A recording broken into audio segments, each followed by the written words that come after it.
Well, hello, did you miss me? Hi, welcome once again to Stuff and Things, where I like to talk about stuff and occasionally even things. I'm your good friend Bradley, and today is a very pleasant Sunday Stuff and Things, and it's the first Sunday Stuff and Things that we've had in 2 weeks, because I was gone. I took a little trip with my fiance to Oklahoma, of all places, and we're definitely going to be talking about that in this episode, but we have other things to talk about, including upcoming videos, things that you can look forward to on Stuff and Things and Stuff and Things Plays. We'll talk a little bit about the feedback from 2 weeks ago. I was trying some new things with video settings and people had some feedback about that. And then, of course, we're going to talk about this Oklahoma trip. It was very interesting. Some interesting things happened during the trip. And then, of course, we have your feedback in hashtag askstuffandthings. So we have a lot to cover. Let's get started. All right, gang, so what can you look forward to coming up on Stuff and Things and Stuff and Things Plays? Well, this coming week, on Wednesday, I will be posting a revisited episode of this. Peterson, Old Dublin. Now, I had thought that I had already done a revisited episode on Peterson, Old Dublin, but apparently I hadn't. I went and looked through my videos, and there was no revisited episode, so unless it magically disappeared, I'm pretty sure I haven't revisited Peterson, Old Dublin. And the initial review that I posted of this blend was in December of 2014. So it's been a long time. And after having this again and doing the revisited episode, I just recorded it, I'm kind of wondering why I waited so long, because this was pretty good. This was pretty damn good. So stay tuned, look forward to that review or that revisited episode coming up this Wednesday on Stuff and Things. And then, of course, the Elden Ring series is continuing on Stuff and Things Plays. I kind of went through withdrawal because the entire time we were gone on our trip, I obviously wasn't playing it. I didn't pack my PlayStation 5 with me and bring it with me to Oklahoma. So I think it had been over a week between recording the last episode I recorded and recording the most recent episode that I recorded, and so it was kind of weird getting back into it, but I had definitely missed the game. It's an amazing game. You should check out the series. I think it's fantastic. All right, so touching on what we were talking about, where are these? Last week, I was trying, I'd gotten very granular with trying to do video settings, trying to make these videos look as good as they possibly could, recording in C-Log 3, which is a high dynamic range version, and then recoloring, color grading all the footage, doing all this stuff, doing everything manually. And then I decided to try just doing everything auto last week. And there were some things that I didn't like right off the bat. It seemed a little too contrasty. It seemed like, since I was doing auto white balance, it was kind of shifting white balance a little bit throughout the video, depending on like if I put something in front of the lens. And then it was doing auto ISO as well. And so I decided, I'm still experimenting. I did the auto picture quality, but then did manual ISO and manual white balance. I'm gonna try that this week. And then if I still don't like it as much, we'll go back to my old very, very manual, granule, C-Log, recoloring, all the color grading stuff. I had a few comments. Let me make sure I don't read these twice when I go into the feedback section. We had one from Brian Aiken, who said, "Looks great to me. Color is natural and frame rate is nice. Your face is more rosy than your other videos. Your other videos look as though there is a mild yellow-orange filter. It's also a bit softer, but it's only HD, so maybe that's it. Cheers." Interesting. That was from Brian. Thank you, Brian.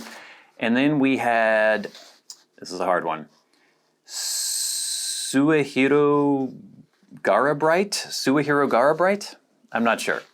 "I prefer your usual video quality over this full auto setting. I found in this week's video the contrast to be too strong, as if you were recording in front of a light at a construction site." And I kind of felt similar or similarly to you. So, work in progress. I'm always kind of tweaking things, trying to get the video quality to look the way I want it. It's irritating sometimes because I put so much work into it, and I think I've learned a lot about it, but then I'll look at someone else's video and I'm like, well, that looks way better, and I know they're using the same camera as me. So anyway, work in progress. Let me know how this looks this week, and then I'll take in that feedback and tweak some things and see how it looks next week too. All right, gang, but now it's time to talk about the big subject this week, and that is our trip to Oklahoma. This was a weird one because I had not been to Oklahoma since I was 4 years old, I think. I think 4. We had lived there briefly when I was a kid. My parents are from the Pacific Northwest. I grew up in the Pacific Northwest, Oregon and Washington, mostly Washington. But there was a period when my dad was going to school in Tulsa, and so we lived there. And I actually learned to talk there. I used to have an Oklahoma accent when I was a really little kid. It didn't last long. Once we moved back to the Pacific Northwest, it went away. But I always feel like it's kind of in there somewhere. And my memories of Oklahoma as a child, we lived in Tulsa, were that it was very hot. I ran around in my underwear all the time at this kind of low-income apartment housing where we were staying. Just had a squirt gun, was constantly spraying other little kids with a hose running around. I remember tornado warnings all the time. That's kind of my main memory of Oklahoma, were tornado sirens going off and us sheltering in the little like basement tornado shelter that they had in the apartment complex. And I couldn't remember if that was something that had been overblown because I was so little and my memory of it was, well, this was like exciting and noteworthy, so that's the kind of thing I remembered. I remembered playing with bugs, lots of spiders and things. I don't know, just, it was hot, it was dusty, and there were lots of tornadoes. That was my memory.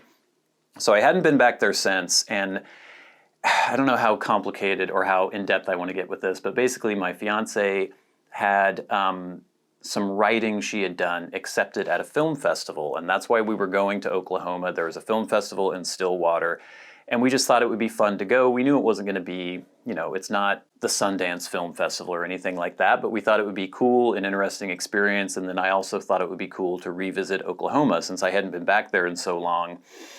And so we went there. We were staying in a little place called Perry, which is kind of near Stillwater, but it was, a cheap hotel. And we didn't really know anything about Perry before we went there. And it actually ended up being pretty cool. There's a neat little old town area, and we went to a couple museums in Oklahoma as well, and there was one called the Cherokee Strip Museum right in Perry, and it was really neat to see some of the history of that area. So Oklahoma had been Indian territory, and then they had opened up that area near Perry to settlement, and it should have still been Indian territory, but whatever. It was interesting to see that I think Perry was kind of where the first land office was, and so there was a lot of history there. I didn't realize that Oklahoma hadn't been a state until 1907, I think, which was fascinating. So we looked into some of the history there, looked into the town there. It's still pretty well preserved with a lot of buildings from that initial time when Perry was a settlement and before Oklahoma became a state. So there were buildings from, the 1890s and stuff. That was cool. We went to a lot of different little small towns around there. I was expecting things to be more plainsy, like Great Plainsy, but there were a lot more trees than I thought, all very short. It's interesting coming from the Pacific Northwest where trees are tall, like hundreds of feet tall often, and here, or in Oklahoma, everything was sort of shorter, not a lot of pine trees or anything like that. I think there's a lot of juniper bushes, but there weren't any. I was expecting big expanses of just grassland like you see in films when you think about the Great Plains, and I'm kind of wondering, is it because there aren't buffalo anymore? Because back in the day, before, we killed all the buffalo, or most of the buffalo, I think that those herds were keeping trees from developing, maybe? That's my theory anyway. So it was greener than I thought. There were more trees than I thought. There were kind of rolling hills. It was still very flat. Especially for someone coming from the Pacific Northwest where you can see a mountain pretty much anywhere.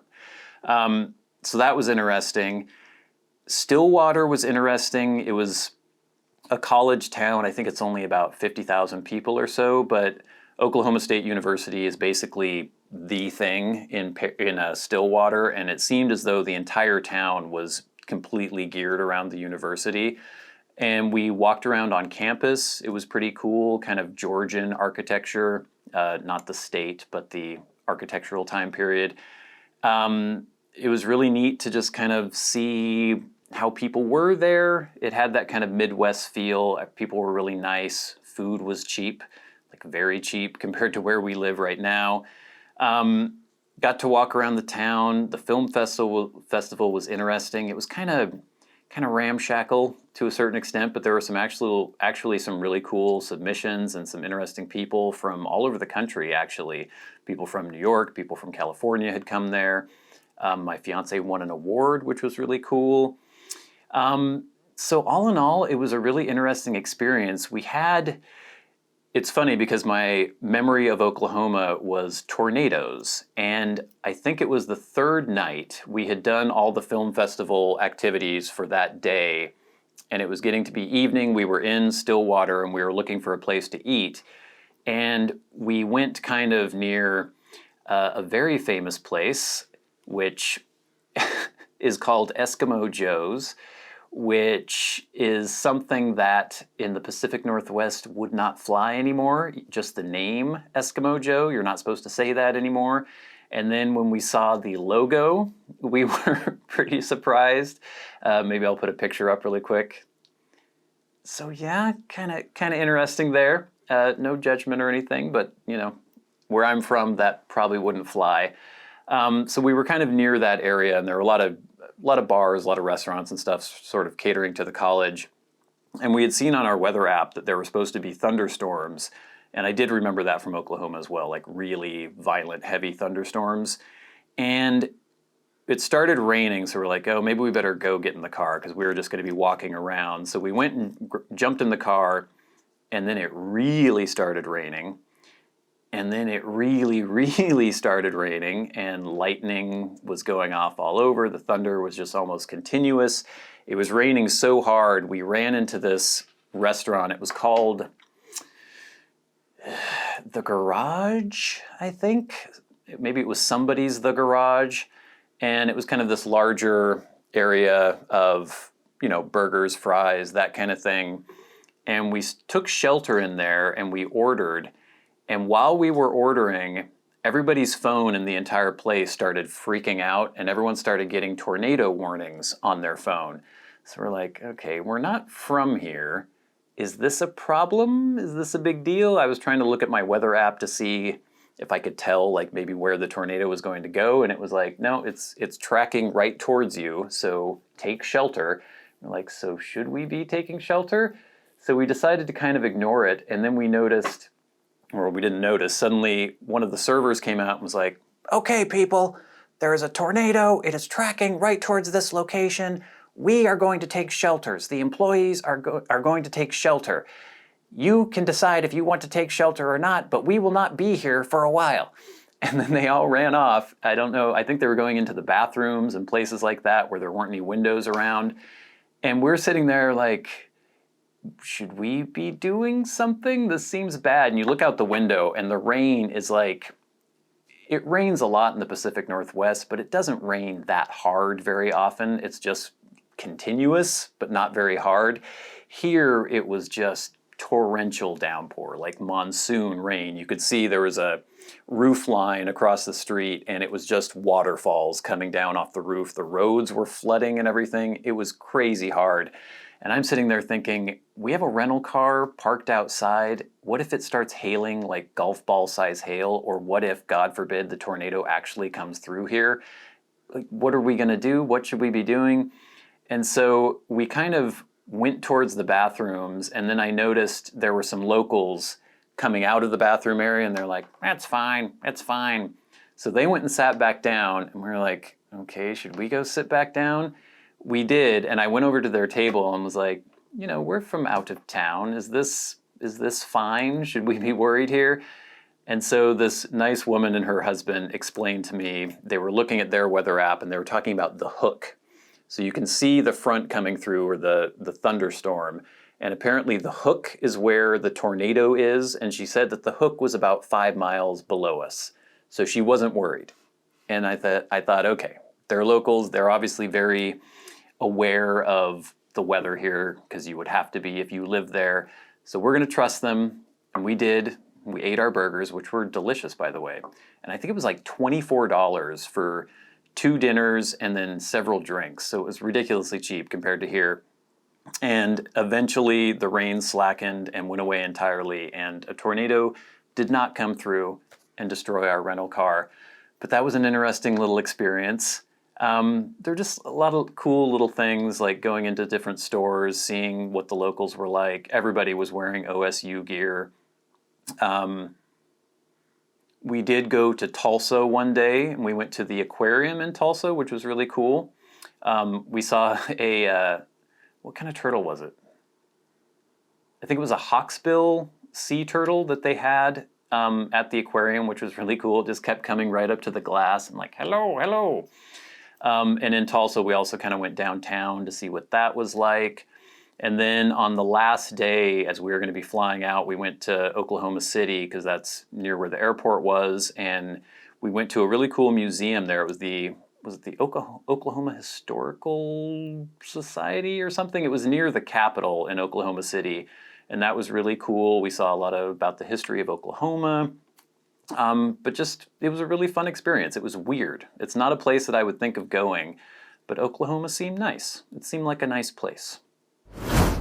But now, gang, it is time for hashtag askstuffandthings. Remember, if you have a question for me and you would like it answered on the Sunday Stuff and Things, tweet at SATBradley with the hashtag askstuffandthings, or you can leave comments on YouTube videos.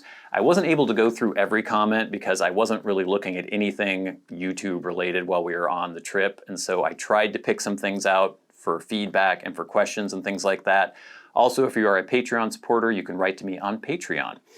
And we have, where are we here? Aha, we have via Patreon. This is from Raymond Desailly. I hope I'm pronouncing your name correctly, Raymond. Thank you for your support. Raymond says, hello, Bradley. I've been an on-again, off-again, on-again piper since the mid-'80s, but being locked down and working from home during this pandemic inspired me to refurbish my pipes and get back into it in a bigger way. Like many pipers, I originally started with drugstore aromatics and wasn't particularly keen on them.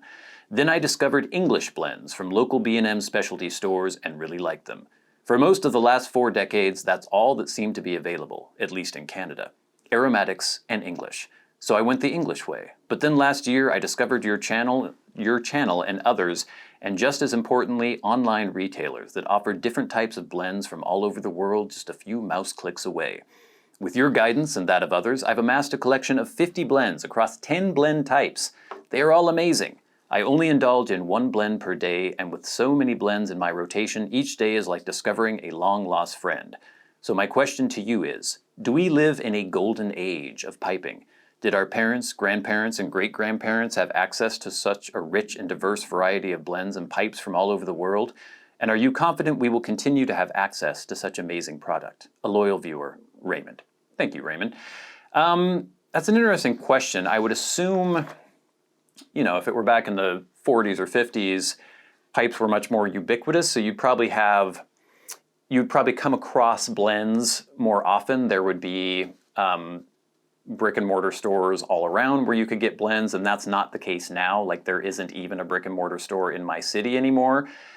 So you would have access to blends, but as far as the variety of blends, I think for sure in this time we have access to far more. Because if you had a brick and mortar back in the day, it would probably just be whatever house blends they have, and then maybe some of the major ones like Dunhills and things like that. So now, we have just almost every variety possible that you can get your hands on online. So I think in that regard, we're in the golden age. As far as like public acceptance and ubiquity, I would assume the past would be better. But again, I've only been doing this for 8 years or so. So maybe some old timers can chime in. But thank you for the question, Raymond. Next, via YouTube, we have some feedback for 2 weeks ago's Sunday Stuff and Things. This is from, so last time I said Jorg Westerhoff, and it's not Jorg, it's Jorg. Wait a minute. Thanks for the brutal mispronunciation of my first name, which was to be expected as you're neither German nor Scandinavian or Dutch like myself. I'm actually German in derivation, but no, not actually German. Jorg comes from George, though so many people call me that because they're incapable of pronouncing the G as we do. So I'm assuming it's Jorg is the actual pronunciation. I said Jorg because there is a character in a game called Grindstone who I say his name is Jorg, but that's maybe not even how you pronounce it, but it just sounds fun. And so that's why I pronounce your name that way. But I'm assuming it's Jorg? J-O-R-G, Jorg, maybe? Anyway, so no offense meant. Next from Corbin Borbin, brilliant way to fix the camera face focus feature, LOL. You may have noticed that we have this really cool Klampenklogen magazine ad from probably in the 70s or maybe the 60s, probably 60s. And my fiance had given that to me, and I had tried to have it up before, but the camera kept focusing on her eyes, or it was having trouble going, oh, there's eyes here, there are eyes there, which do I focus on? So I have just blanked out her eyes so I could display the picture. Next, from Eric Eckhart. Yes, okay. Love the fountain pen content. I just took delivery of a Pilot Falcon with gold trim yesterday. Ooh, very nice. I've already used it so much that I've had to refill it once and I'm about to have to do it again. I also got a bottle of Diamine Writer's Blood. I haven't heard of that actual ink from Diamine. And a bottle of Noodler's Black for my Lamy Studio. I think some of this got cut off because I think there was a question there, but thank you for the feedback, Eric, and it sounds like that is a very cool pen, and it sounds like you've got some really cool inks going on there too. And the Lamy Studio is nice. I've reviewed that on my channel as well. Here is from Holly's Ledger and Lace, or Hallie's Ledger and Lace. She has commented many times on many videos, so thank you. Dave Asprey, Bulletproof Coffee, just came out with Danger Coffee. Maybe you won't like that, so she's suggesting that for a I don't think I'm going to like this, or man, I can't remember the name of my own series. But thank you for the suggestion. I feel the same way about writing as I do about reading. The sensory experience of paper will always be preferable to an electronic two-dimensional rendition. So we were talking about, there was some feedback where someone was saying they didn't understand why people would use a book or a notebook to write in when you have smartphones. Research has shown that the physical act of handwriting has a greater effect on memory as well.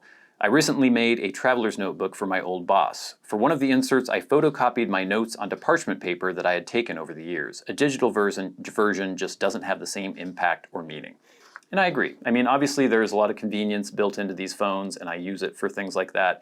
But just the act of writing down on real paper that you can feel and touch is nice. And I don't think that's ever going to go away for me.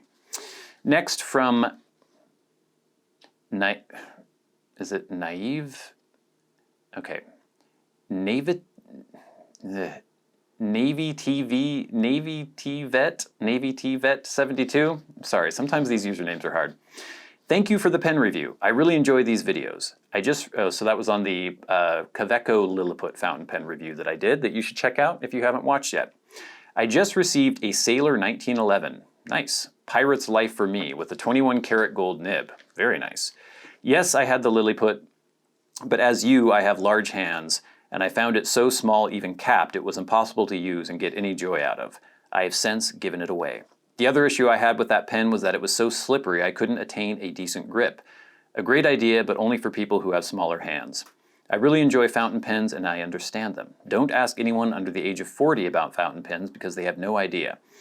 Unfortunately, writing skills are no longer taught to our children. What a shame. They will never experience the joy of a fine nib gliding across the smooth piece of paper. I don't know if that's totally true, because if you look at a lot of people who post fountain pen content on YouTube, many of them are under 40. And I think there is kind of a resurgence of people appreciating these sort of old-fashioned analog things. So notebooks and pens and paper, people listening to vinyl records, that kind of thing. And I think fountain pens are kind of part of that. And there are a lot of people I know who are into fountain pens who are much younger than 40. But thank you for the comment. Navy TV T72? Not sure how to pronounce your username. Thanks everybody for the feedback. Please keep it coming because I really appreciate it and it really helps, plan for the show every single week. There are always a lot of cool things to talk about based on the feedback and the questions that you send. But now it is time for the very best part of the show, and that is where we thank our Patreon supporters. Thank you so much. You don't know how much it means and how much it helps to have your support on Patreon. There is a link in the description box below if any of you would like to help. But every week, we like to thank those who support the channels at $25 or more a month. People like Kirk Crompton, Private Eye, Glenn, Just Glenn, Jason Buckner, Gloria Phillips, Matt Marino, MD of the North, David Gaudreau and Ryan McFadden. And of course, the Maniacs, the people who support the channels at $100 a month. People like our good friend and award-winning author, Peter Straub, stolid, dependable Bob Magee, and Ashes of the Phoenix, rising from the ashes to lift this channel upon his shoulders. Thank you all so much for your support. Thank you all so much for watching. Please stay tuned for the revisited episode on Peterson, Old Dublin. Please check out the Elden Ring series on Stuff and Things Plays. Please subscribe if you haven't already. That would help us out a lot. Leave a like, hit that like button. And until next time, until we meet again, I've been your good friend Bradley. You've been the audience. Oh, wait a minute. I forgot about the craziest thing that happened in Oklahoma. We'll do this really quickly. So, I can't remember what day it was. I think it was the Monday. I think it was the day after we had been in Tulsa. We arrived back at the hotel where we were staying in Perry, and we saw a man walking around out front of the hotel with a pipe. And my fiance commented upon that, like, look, he has a pipe. Is he an old man or is he a hipster? And I said, it looks like maybe he's more of like a hipster. I don't think he's that old. And so we thought, okay, that's interesting. We got out of the car, and as we approached the hotel, this man stopped and said, Bradley? And I went, yes, hello, what's going on? Turned out it was a viewer. His name was Nicholas, and he had come from Wichita, Kansas to try to find me because he knew that we were in Perry. Very strange, completely unexpected, and he was super nice, so that's good. He could have been a maniac, but he wasn't a maniac, so I was very appreciative of that. He asked to go into the lobby. He got a box of goodies. He brought a lot of things. Like there was this cool wooden map of Wichita that he brought. He got me, there was a tin of My Mixture 965. He gave me a hat. He gave me a shirt from his business. Maybe I'll show a picture. We took a picture together. He was super nice, super cool, and that just shows like, to some extent, I might be worried if someone were to track me down. And there's a lot of like, okay, keeping my private life separate from the channels. But if there were anybody who was going to track me down, I'm glad it was Nicholas because he was super nice and super cool. And it was really interesting to meet him. I'm sure I was so bedraggled after that day. So I was just like, yeah, what's going on? But we took a picture together. He was super cool. Oh yeah, he got us like a bottle of vodka, like all this amazing stuff. He was really super nice, and it was just really crazy to meet a viewer like that. And I'd seen some comments from people that I read after we got back where they're like, hey, I'm in the Oklahoma area, we should meet up. But I didn't see those comments until after we had already come back home. But my natural inclination is to be like, yeah, I don't know about meeting up with people because I don't know, you just never know. You never know what people are going to be like. And I'm not trying to encourage people to do what Nicholas did, but he was super cool and it was super nice to meet him. And I don't know, it's just cool that such really nice, really interesting people watch the channel. So thank you, Nicholas, if you're out there. It was nice to meet you. And yeah, I can't believe I forgot to mention that. I had it in my notes, but I didn't say it until the end of the episode. But gang, until next time, until we meet again, I'm your good friend Bradley. You've been the audience. This has been Stuff and Things. I'll see you later.